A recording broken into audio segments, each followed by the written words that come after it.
Hello, and welcome to the Investing on the Go podcast.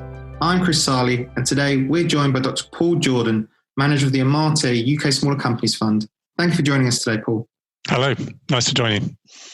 I'd just like to start by talking about, obviously, what's happening in the smaller company space. And again, they're sort of in the eye of the storm. And, you know, the FTSE Small Cap Index we've seen has fallen around 40% by mid-March. And I just wanted to start by asking, you know, how the fund has held up in this environment in terms of its underlying holdings. Yeah, I think the fund has held up. Well, it's gone down. Clearly, it hasn't held up, but I think it's fared reasonably well. It hasn't been. We're not right at the top of the table, so there have been funds which held up better than ours, and there have been funds which has held up worse. We try to have a very wide spread of risks in the fund, and we set a great store by diversification. And the way the cookie has crumbled, if you like, in this particular crisis is different to any other kind of market we've ever seen, where certain sectors are holding up or even doing well, and some sectors are even thriving, while great swathes of the market, the underlying businesses have had to shut down or they're struggling, and the prospects have been deteriorating. So it's a very bifurcated market. There's some very clear winners and lots of very unfortunate losers.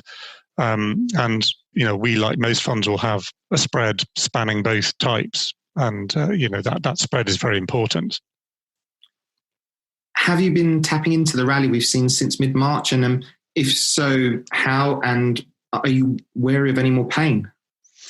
Yeah, well, I do think, you know, the lows that we saw in the middle of March briefly were a kind of panic reaction. So when a crisis hits like this, you know, the market goes through a number of phases. You know, initially it's a sort of kind of disbelief, watching the storm brewing and thinking, well, that might come here. If it comes here, what happens? But nothing's really sort of shifting too badly. So you get lulled into a bit of a false sense of security.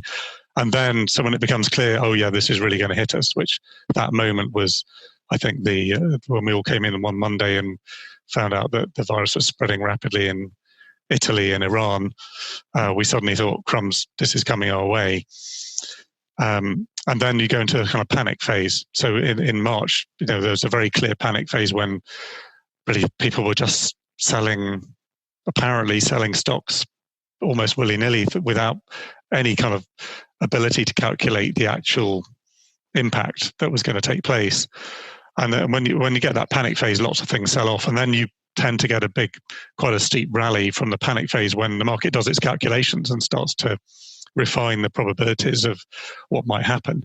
And it's a process where everyone is beavering away like mad. I mean, March was incredibly hard work for most people who work in financial markets, because we're having to do a huge amount of rethinking and hundreds of conversations, hundreds of bits of analysis to try and refine judgments on what might happen. And then you do see significant rallies. So I think the usual pattern is, if you're going to panic, you need to panic early. If you haven't panicked early, then don't panic, because there's no point. You're just going to end up selling irrationally. And I think we did a little bit of panicking early. We fortunately did very little panicking late, which is a very expensive thing. If you get those things, it's painful if you sell something for a terribly low price and there's really no way back from that position. And so, yes, we did participate in the rally pretty fully, because we didn't panic out of things, and we did make some useful additions, not a huge number, but we did buy some things at good prices. One example is we have a holding in a company called LoopUp, where this has gone public because we went over 5% of the company. LoopUp is actually a beneficiary of what's been happening. It's a conference call provider and has video conferencing plus very high quality audio conferencing. It tends to be used by a lot of professional service companies for its reliability. And they were kind of run off their feet at the beginning of this with inbound inquiries for the first time almost ever, whereas normally it's hard work to sell that kind of product into a crowded market. Suddenly they were getting inbound inquiries. And you know, that's obviously one of the stocks which has done well through the piece. You know, other kind of companies which have, of the kind of category where companies are actually likely to see business pick up, There's Begbie's Trainer, which clearly that's an insolvency practitioner. They've become incredibly busy over this period. There's also stocks like Gear for Music, where another company we have a declarable stake in. Gear for Music's an online music instrument reseller vendor. So some of it's reselling, others they sell their own brands. Actually, music instrument shops, those which have been able to sell online, have been run off their feet again because people have got more time at home than they were planning, and they're not going away. And a lot of people are thinking, oh, well, why don't I get that instrument I always wanted and start learning to play? And music's a natural place to turn when you've got a bit more time at home than you expected. So those kind of actually quite a wide mix of companies, those have been beneficiaries. Clearly, we're in uncertain times. I read in one of your commentaries that you believe as fund managers, you're forced to take a view on what you think the most likely future scenarios will be. And, with that in mind, how do you believe the current coronavirus situation will play out in terms of timeframes? And is that changing every day, or how do you look into that? It's such a difficult question. But to kind of cut to I think are the really key components of that question. I think probably the single biggest component that we need to have some kind of view on is there going to be a vaccine developed for the virus, and if so, when? And those are two separate questions, really. And we definitely shouldn't take the first one for granted. I think my initial thinking about the situation was that we were highly likely to get a vaccine. And I know that a lot of people, I've even heard some pretty senior politicians say things which means that they are really assuming that we're going to get a vaccine. So then at some point, I think during April, I was listening to a very interesting call by somebody who's worked with viruses all their lives for 30, 40 years, who was very much saying, well, you cannot take it for granted that we're going to have a vaccine. Personally, I think we have probably a 50% chance of getting one. Maybe it's a bit lower. And, it's maybe as low as 30%. But we have a good chance of getting a vaccine, but it is no more than a good chance. And, this has really profound bearings on public policy, because clearly if what we're trying to do is bridge to a vaccine, then lockdowns and all the massive economic damage that they cause, you can successfully argue that this is a price worth paying, because actually we are actually going to avoid deaths through locking down and through economic destruction if there is never a vaccine produced. And in the absence of a cure, which is also, there's a possibility we'll find a cure, and I don't know what that probability is really. I think it's lower, but it is clearly, there's a possibility of that too. If we get neither of those things, then clearly public policy has to be profoundly different, because in fact, all you're doing by locking down is you're delaying the spread of the virus. You're delaying it for a period of time. You're not putting it off indefinitely. It will still come and will still have to spread. And so those two things are profoundly different. And I suppose one thing that I'm finding problematic at the moment is that there is almost zero public discussion of these two outcomes, and it's very much assumed that there is something called the science, and the science will tell us what the answers are. Actually, this is a judgment that politicians have to make based on probabilities, and I don't know what the right answer is, but I know they're profoundly different things. So suffice it to say that I think we're kind of taking a pragmatic point of view that there is only so much that the country can afford to do in terms of delaying the spread of the virus.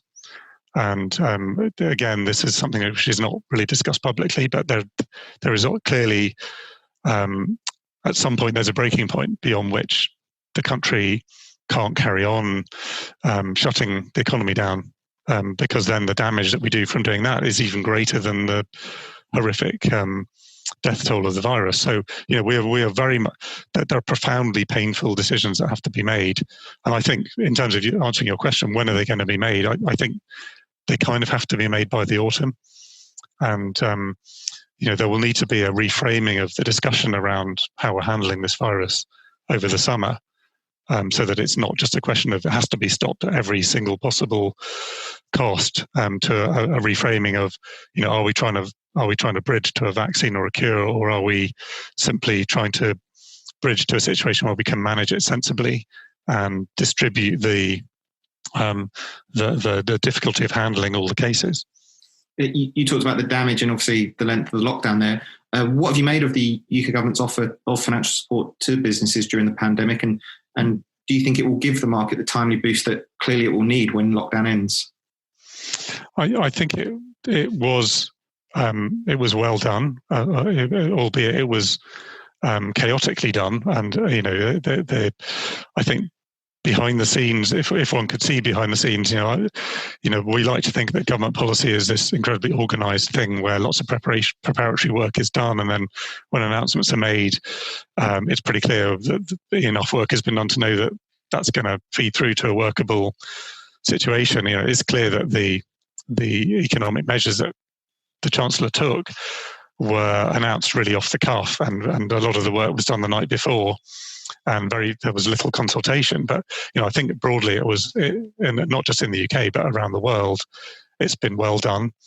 It will leave every government scrabbling for financing over the coming years. So this is going to have a multi-year impact on the sort of global financial situation.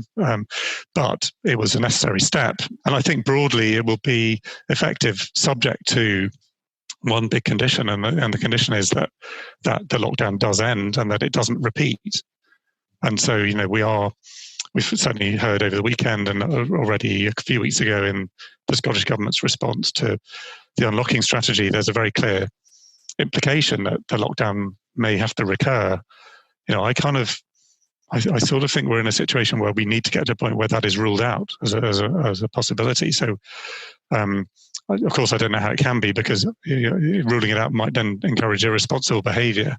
So the government has to tread a fine line between wanting very cautious behaviour in the public to continue and actually not ending up in a scenario where we lock down again. I mean, I think that with another lockdown, we might start to lose all kinds of financial credibility. And then the more distant that the unlocking is, the less likely the government response is to work. So, if this is a 3-month lockdown, I think the measures will prove effective. If it's much more protracted than that, then, that becomes, the chances of a depression become a lot more significant. We talked a bit there about how long lockdown may be. I want to talk a bit more about the future post-lockdown. There's been lots of talk, obviously, about how COVID-19 is going to change human behaviour in the long term. Is that a theme you've been tapping into in the portfolio? And if so, how? Yeah, I tend to think that we like to spend, once we have a big crisis, we then spend the next decade solving the last crisis. Mm-hmm. So actually we're quite good at solving the crisis that's just happened. We're not that good at solving the next crisis. But so I think to a degree we will spend the next decade reliving this crisis and solving it so we handle future pandemics better. So one result of that very clearly is going to be a much more emphasis on healthcare spending, much more emphasis on disinfection, on procuring the rapid ability to develop medicines and responses to new pandemics. We're going to become acutely aware that the next viral outbreak is probably no more than 5 years away. It's not to say that will turn into a pandemic, but we've had 3 over the last 15 years pretty much, and we're going to, these things will recur. So we'll probably be much more conscious of pandemic risk going forward, and there'll be a lot of spending done to reduce the destruction of the next pandemic, which will be the right thing to do. That also means that the next crisis probably won't be a pandemic. It'll be something we just haven't thought of yet. But we will go through the motions of solving this crisis for many years to come.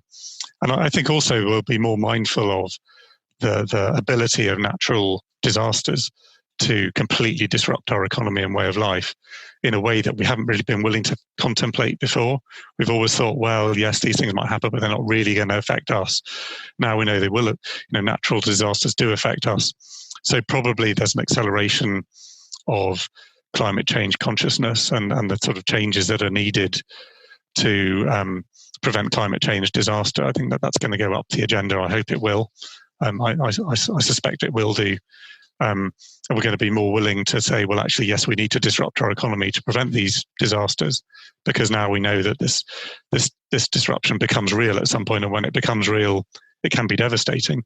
And we need to remember that actually what's going on at the moment is a relatively mildly lethal pandemic. The mortality rate from the pandemic is probably between 0.5 and 1%.